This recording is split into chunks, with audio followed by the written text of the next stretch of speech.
The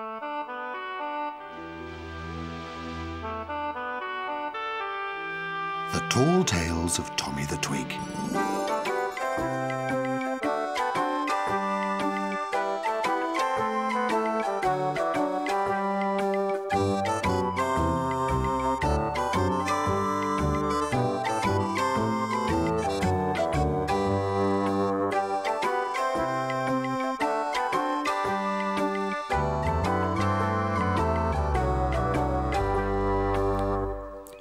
Far, far away, in Faraway Forest, old Oaky, the old oak tree, stood basking in the sun. How he loved springtime! Bluebells and primroses had started to appear all around him.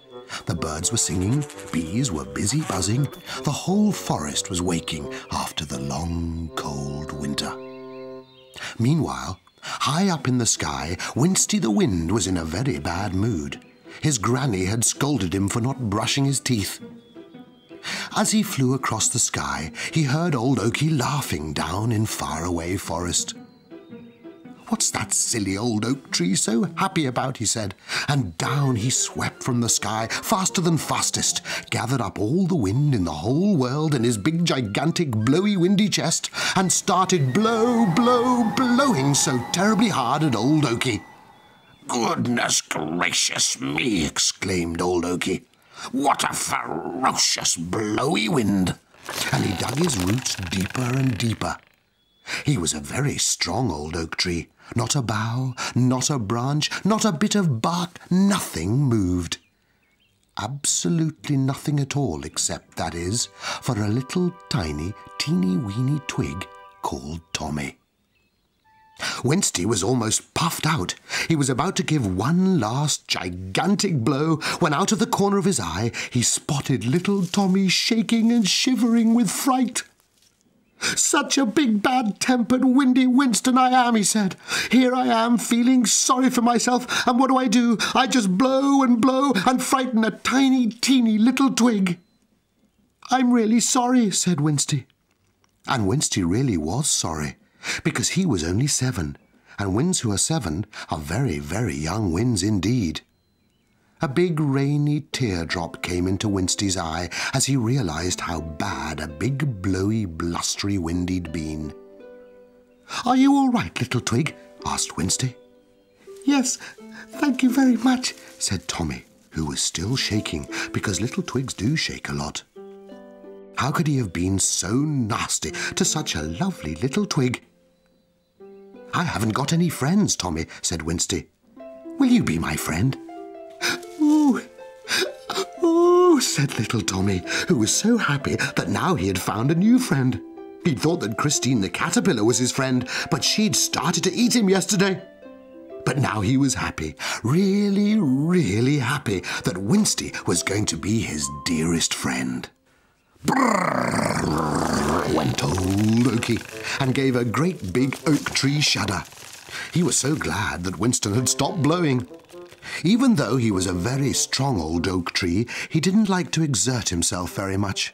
After all, he was over 600 years old. "For goodness sake, Stanley, will you stay at peace for 5 minutes? Stanley the squirrel had started scurrying about again inside old Oaky's tummy, up and down, round and round, in and out and all about. "Stanley, please," pleaded old Oaky. "Why don't you go and gather some nuts or something?" Then old Oaky gave one more gigantic shudder. Brrr. "Oh, no! Oh, no!" shouted little Tommy as he felt the bottom of his stem breaking away from the branch. Snap! Tommy was suddenly falling so very fast. "Help! Help!" he cried.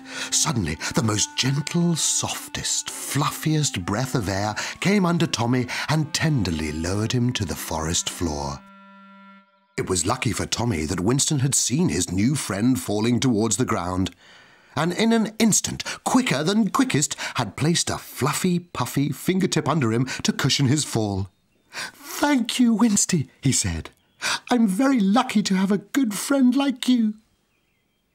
Suddenly, Tommy spotted something sparkling at the bottom of his twiglet body. In fact, 2 things, just touching him and no more. They were shining, really shining bright, because the sun was shining on them, and that's what made them so shiny. They're glistening, they're soft, they're wet. How silly of me, oh, how silly. They're dewdrops, said Tommy. Flash! There was a blinding light, a big puff of smoke, and there, standing before him, was his fairy god penguin. I've been waiting a long time for this, Tommy, said his fairy god penguin. And now at last you've landed on my magic dewdrops. Magic? Magic, squealed Tommy with glee. Yes, Tommy, magic! She waved her magic rolling pin. Well, she had been baking fairy cakes just before Tommy fell from the tree. Anyway, she waved her magic rolling pin over the dewdrops and said the magic words 3 times. The magic words! The magic words! The magic words! And then, in a flash, she was gone. Suddenly the dewdrops were wobbling and getting bigger. They were changing colour and getting even bigger. Toes, squealed Tommy with glee. I've got 2 big toes. Little Tommy struggled and pushed with his leafy arms, trying to get up. But with the size of the toes, it was very difficult.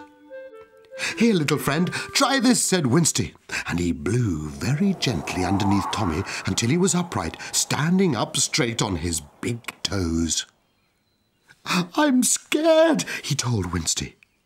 Poor little Tommy, he wanted to cry and laugh at the same time. He was so happy, even happier than the happiness he'd felt when Winsty became his friend. Wibbly wobbly, wibbly wobbly. He was bursting to have a go on the toes, but he was just like a little fawn standing up for the first time. Go for it, prompted Winston. Go for it, little pal. Tommy swung backwards and forwards, very slowly at first, getting faster and faster and faster. And then, with a great lunge forward, he was off. Hoppity-hop, skippity-hop, hoppity-skippity, hippity-hop. He hopped and skipped round and round the old oak tree. Stanley Squirrel stuck his head out of his squirrel hole and he laughed. Morris Mole peeked out of his mole hole and he laughed even though he couldn't see a thing, because moles have very bad eyesight, but he laughed anyway. Bobby the Badger had good eyesight, so he laughed even harder.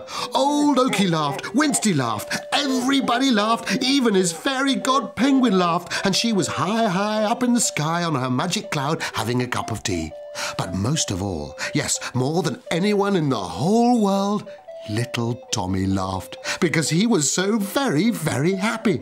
When he was on the tree, there were thousands of twigs just like him, but now he was a very special twig. And so off he went, hoppity-hop, skippity-hop, hippity-skippity, hoppity-hop, round and round on his very own big toes.